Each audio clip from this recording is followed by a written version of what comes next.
Você quer diminuir a sua barriga?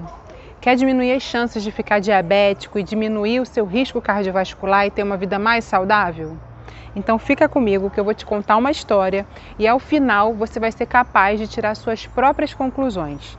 Saiba que quanto mais informação você tiver, mais controle você pode ter sobre a sua vida, mais escolhas saudáveis você é capaz de fazer.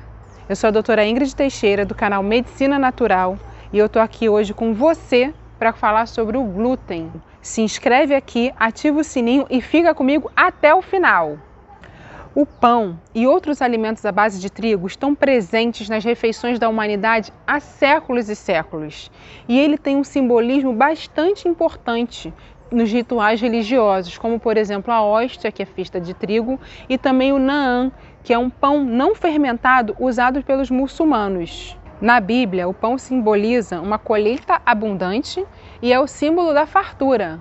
A ideia de que um alimento tão presente nas mais variadas culturas pode trazer mal à saúde é um tanto quanto perturbadora. Mas eu vou te explicar por quê.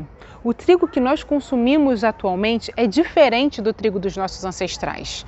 Na antiguidade, o trigo possuía apenas 14 genes que eram responsáveis pela formação de pequena variedade de proteínas apenas. O homem já se aventurava nos tempos antigos a cruzar espécies de trigos diferentes. E duas espécies com 14 genes, quando cruzadas, geravam uma espécie com 28 genes.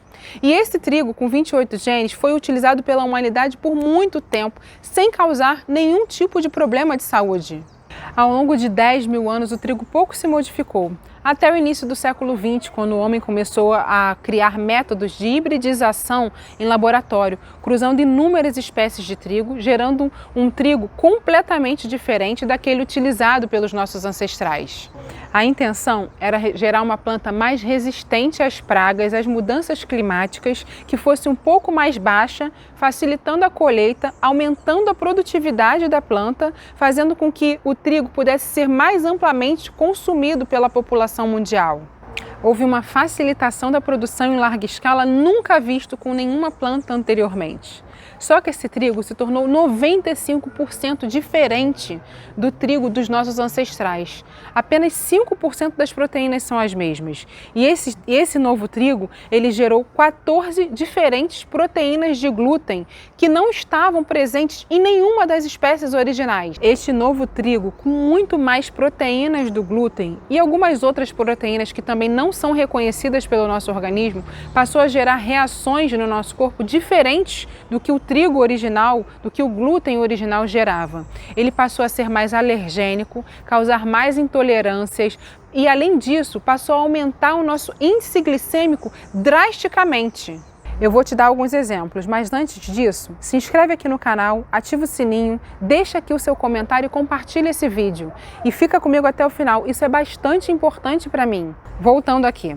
O pão branco, ele possui um índice glicêmico de 69.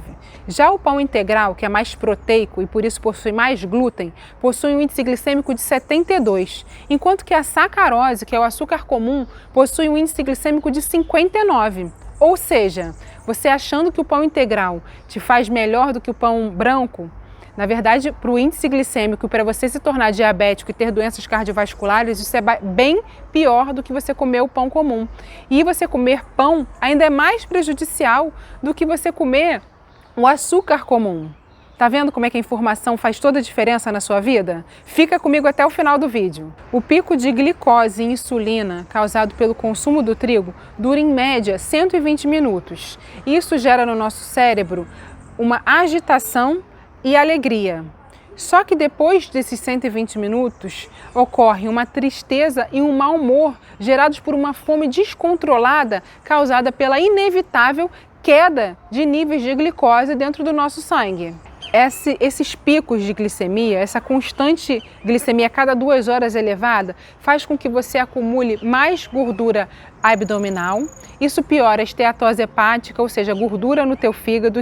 Isso faz com que a tua resistência insulínica fique pior, mais fraca. E isso aumenta as suas chances de ficar diabético. E não é só isso. Ele aumenta a inflamação, aumenta o risco de doenças cardiovasculares por conta dessa inflamação e também aumenta a produção de estrogênios, tanto no homem como na mulher. E os estrogênios mais altos no homem podem também causar aumento do tecido mamário.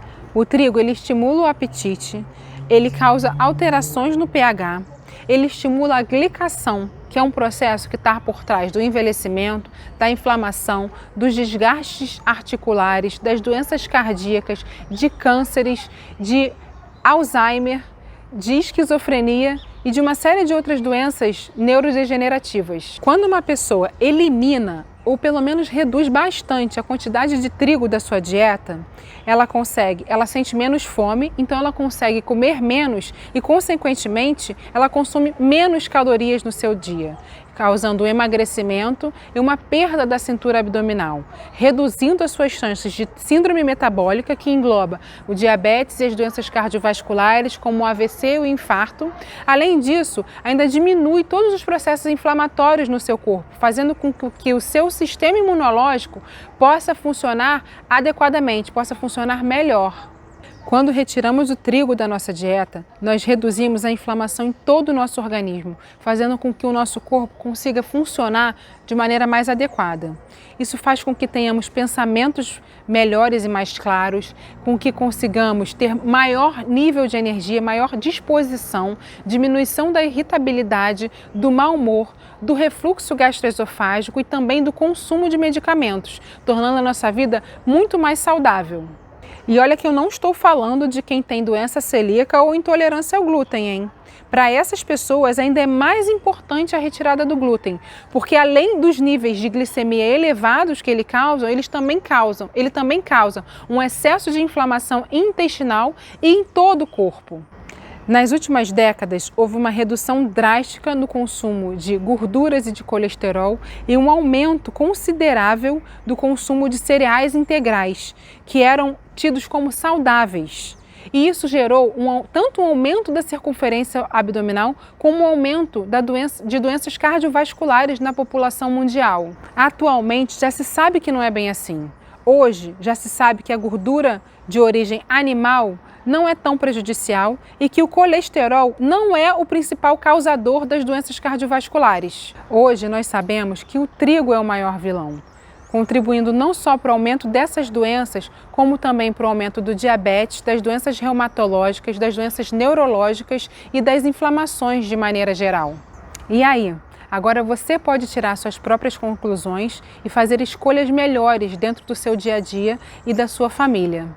Eu espero ter te ajudado. Muito obrigada por estar comigo até o final e até o próximo vídeo.